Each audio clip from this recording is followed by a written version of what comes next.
My husband left me alone in the delivery room, so he wouldn't miss his brother's destination wedding in Whistler. While I was lying in a hospital bed in Ottawa, terrified and hooked up to monitors because my blood pressure had spiked to dangerous levels, he was boarding a flight west with his whole family, laughing about the rehearsal dinner. He thought I would understand eventually. What he didn't know was that his grandmother had been watching everything, and months later, she made sure every single person in our family did too. Before I get into it, I'd love to know where you're tuning in from. Drop your city in the comments. I always love seeing how far these stories travel. And if you're new here, hit subscribe so you don't miss more stories like this one. My name is Abigail Sinclair, and until that summer, I still believed that the people closest to me would show up when it mattered most. I had always been the steady one. I paid our bills on time, kept track of every appointment, and rarely asked anyone for help. I grew up in a family where you handled your own problems quietly, and somewhere along the way I'd carried that into my marriage too.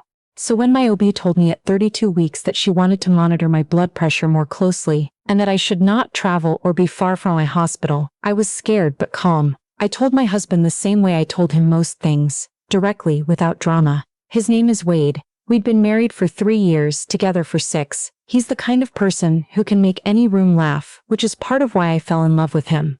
But he's also the kind of person who has always believed that things, including bad things, have a way of working themselves out. He applied that belief generously to the news about my pregnancy. His brother Callum was getting married in Whistler the following month. It was a destination wedding. Not a quick drive, but a flight to British Columbia, 4 days at a mountain resort, the whole thing. The planning had been going on for over a year. Wade was the best man. His parents had already flown in from Halifax. His sister and her husband were driving up from Toronto. The family had been talking about almost nothing else since January. When I sat down with Wade and explained what the doctor had said, I thought he would immediately start figuring out alternatives. Maybe he could attend part of the wedding virtually. Maybe he could fly out for just the ceremony and come straight back. I wasn't asking him to make Callum's wedding disappear. I was asking him to be nearby in case something went wrong with our baby. Instead, he went quiet in that way he does when he doesn't want to say what he's already decided. He asked if I was sure the doctor's concern was serious. I said yes. He asked if I could stay with my mother. I said my mother lived in New Brunswick and couldn't easily travel either. He asked if my friend could check on me. I told him that wasn't the same as having your husband home when you're 32 weeks pregnant and flagged as high risk. The conversation happened 3 more times over the next 2 weeks. Each time, something shifted slightly, but the conclusion never changed. His parents got involved. His mother called me and very gently explained how much Callum's wedding meant to the whole family. How Wade being best man wasn't something that could be replaced last minute. How she was sure everything would be fine. His father sent a long message about non-refundable bookings and travel insurance that wouldn't cover precautionary medical situations. I understood all of it on paper. I did.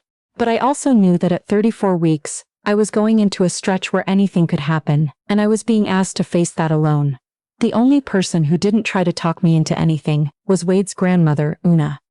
She was 78 years old, sharp as anyone I'd ever met, with white hair she kept pinned back and a habit of arriving places early and staying late. She had emigrated from the Scottish Highlands decades ago and had built a life in Ontario almost entirely through her own work. She didn't say much at family gatherings, but when she did speak, people listened. I hadn't told her what was happening. She found out on her own the way she usually found things out, by paying attention. She called me one afternoon while Wade was at work and asked, simply, how I was doing. Not in the way people ask when they don't want a real answer. She asked and then she waited. I told her the truth. She was quiet for a moment, then she said, I see, nothing more than that, but the way she said it stayed with me. The morning Wade left for Whistler, I was 34 weeks pregnant and already exhausted. He kissed me on the forehead, told me to text him updates, and reminded me that his phone would be on. I stood in our kitchen in our house in Barrhaven and watched him load his suitcase into the Uber. The street was quiet. It was 6 in the morning. An hour later, Una knocked on my door. She was standing on the front step with a canvas bag over one shoulder and a thermos of tea in her other hand. She had driven 40 minutes from her apartment in Canada. She hadn't told me she was coming. She just came. She settled into the spare room the way someone settles into a place they intend to stay. She made herself familiar with the kitchen. She learned where I kept the extra pillows. She figured out which chair was most comfortable for me to sit in and quietly stopped using it herself. Over the next 4 days, she was there for every moment that mattered. When my blood pressure spiked on the second day and I had to go to the hospital for monitoring, Una was in the passenger seat. She sat beside me while the nurses checked my readings, asked the right questions when I was too nervous to think of them, and drove me home without making me feel like I'd created a fuss. She slept lightly and left her door open at night in case I needed her. Meanwhile, Wade was in Whistler. The messages came in clusters between activities. Hope you're doing okay. Ceremony was beautiful. Photos later. Sorry, signal was spotty at dinner. I read each one in the hospital chair while a nurse adjusted the blood pressure cuff on my arm, and I felt something inside me go very quiet. His mother texted once to ask how I was feeling.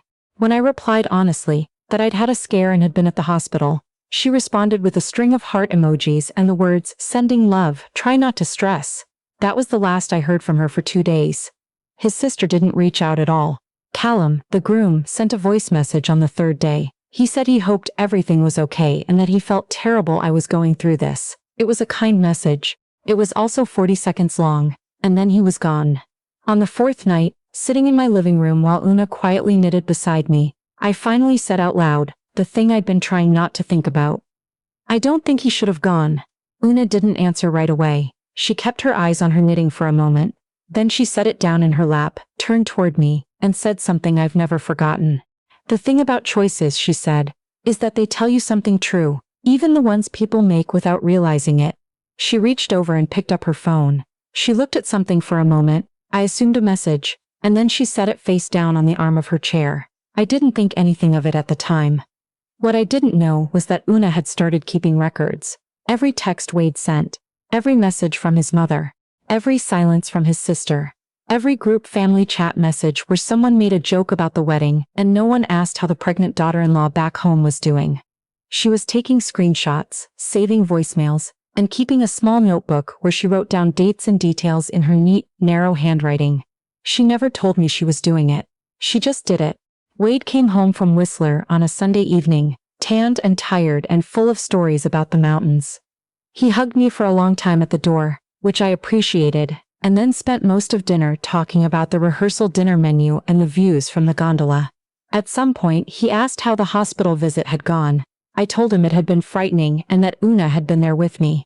He nodded and said he was glad she could make it. He said it the way you'd say you were glad the plumber came. That moment stuck with me more than I wanted it to. In the weeks that followed, things settled into a surface calm that covered a lot of damage. My pregnancy continued without further emergencies, which I was grateful for, but something had shifted between us that neither of us named directly. I stopped sharing my fears with Wade the way I used to.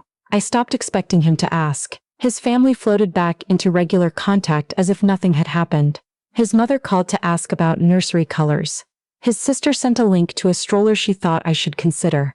Callum and his new wife sent a card thanking us for our support during their special time. The word support made me set the card face down on the counter. Una visited often during those weeks. She never brought up Whistler directly, but she listened when I did.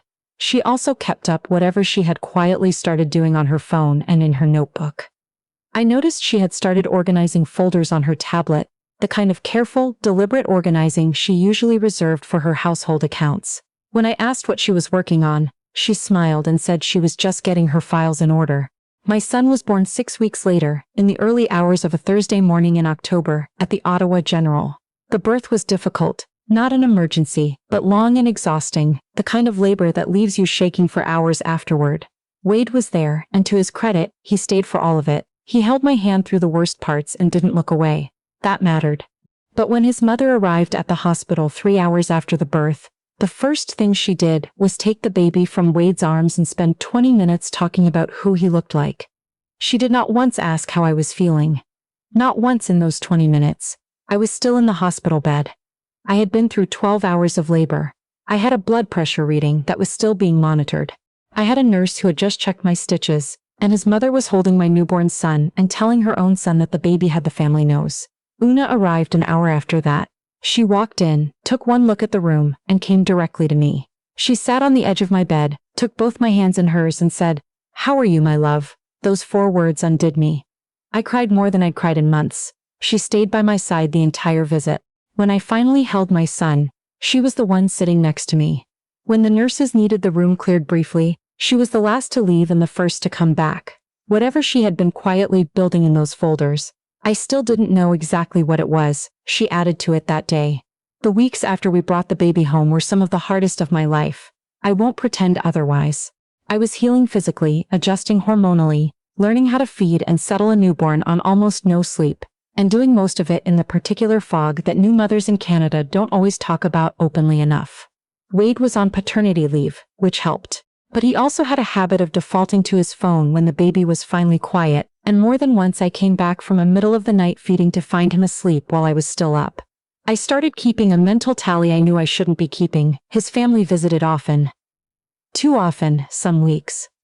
His mother had opinions about feeding schedules. His sister had read something online about sleep training. Callum's new wife wanted to hold the baby every time she came and was annoyed when he fussed.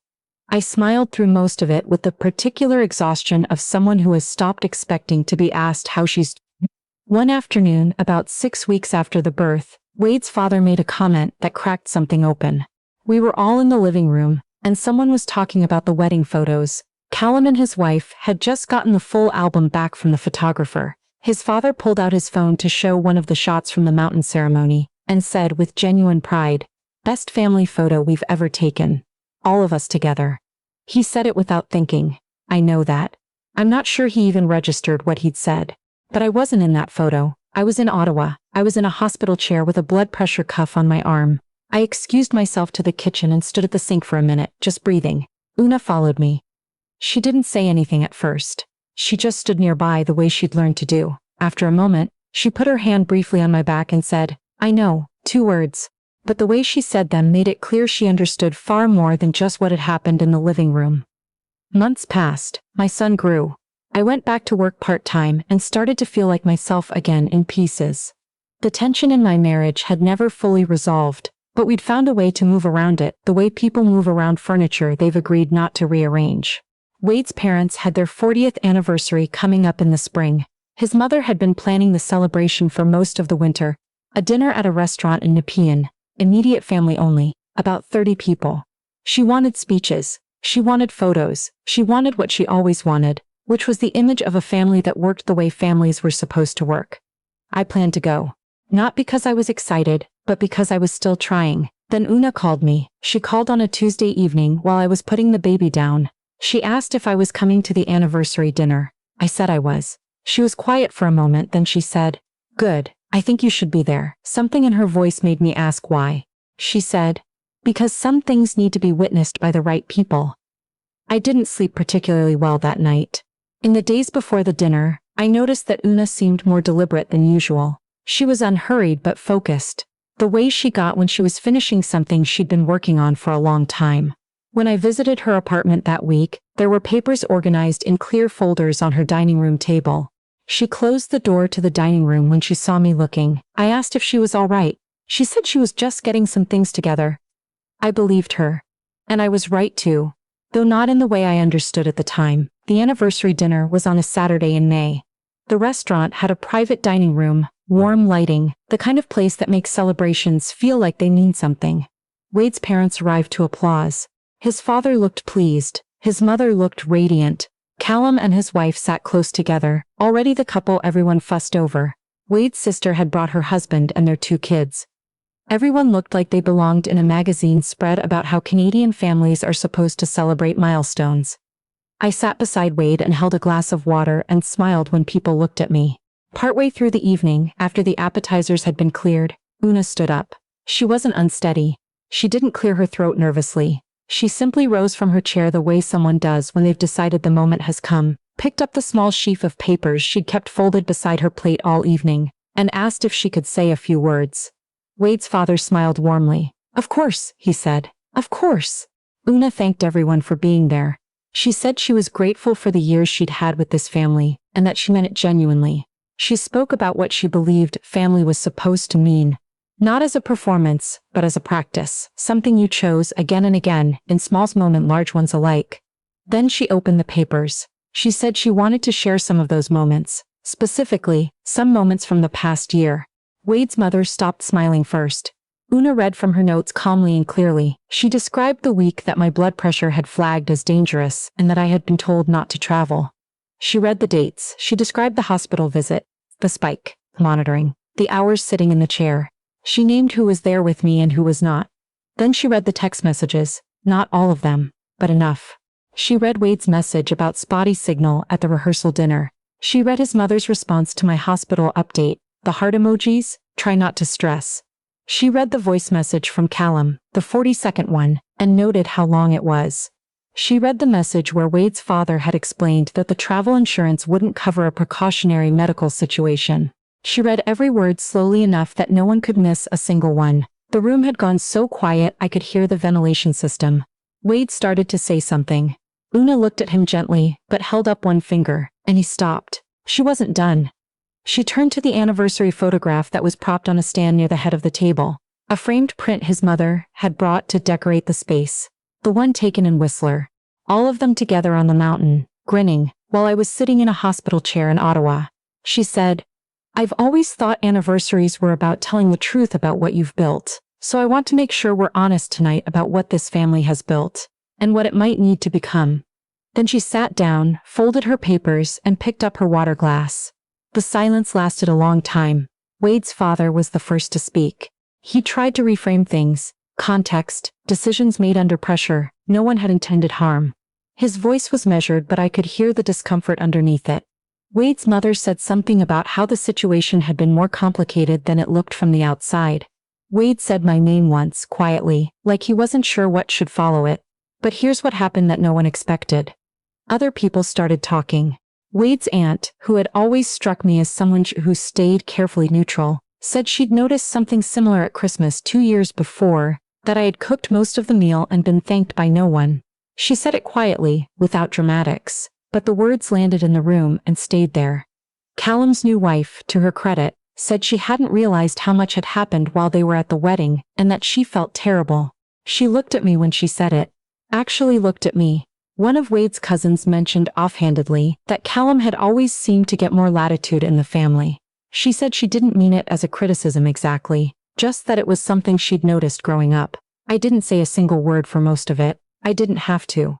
Una had said it, and the evidence was sitting right there in her folded papers, dated and documented, and no one could argue with what their own words looked like when read back to them.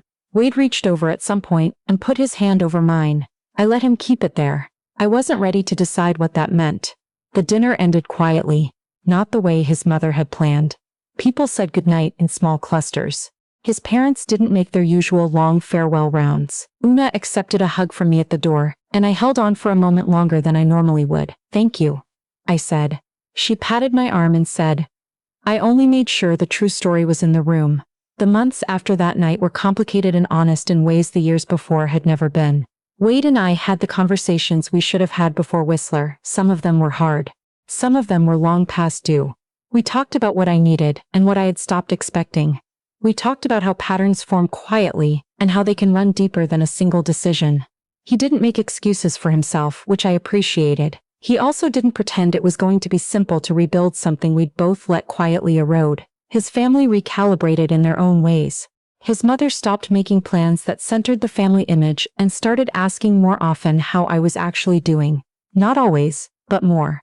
His father was quieter around me for a while, which I think was his version of think something through. Callum sent a long email about a month after the dinner that I've read more than once. It was genuine. I'm not sure what I'll do with it yet, but I appreciated that he wrote it. Wade's sister took longer. She and I still aren't close. Maybe we won't be. But she started directing conversation toward me sometimes instead of past me, and for now, that's enough to work with. Una and I have tea every other week. She asks a baby, asks about work, asks about me, and she waits for real answers the way she always has. She never talks about the anniversary dinner.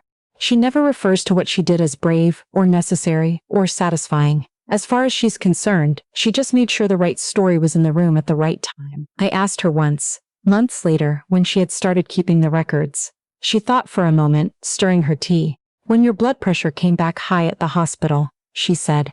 And I texted Wade to let him know, and he replied saying he'd check in when the signal improved.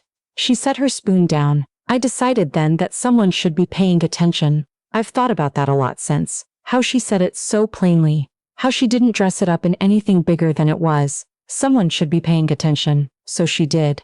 My son is 8 months old now. He's learning to pull himself up against the furniture, and he laughs at the dog next door through the front window. And he does not yet understand anything about families, except that certain arms feel safer than others. One evening last week, Wade and I were sitting in the living room after he'd gone down, and it was quiet in the particular way that new parent evenings are quiet, tired and grateful and a little fragile all at once. Wade said something about maybe taking a trip next summer, just the three of us, somewhere he'd always wanted to show me. I said that sounded good. And I meant it. Not because everything was fixed, because it wasn't entirely, but because I had learned something in the past year that I hadn't understood before. About which people reach for you when things go wrong, and which ones simply hope for the best and move on. I had learned that sometimes the person who holds your hand in a hospital chair at 6 in the morning is the one who has been paying the closest attention all along. Family, I've come to understand, isn't the people who are related to you by name or by law or even by years of shared history. It's the person who keeps the record when no one else does. The one who drives 40 minutes in the early morning with a thermos of tea and a quiet determination to make sure you are not alone. The one who stands up in a room full of people who would rather stay comfortable and says, "Here is what actually happened." When I needed someone to choose me, only one person in that family did. And that told me everything I needed to know.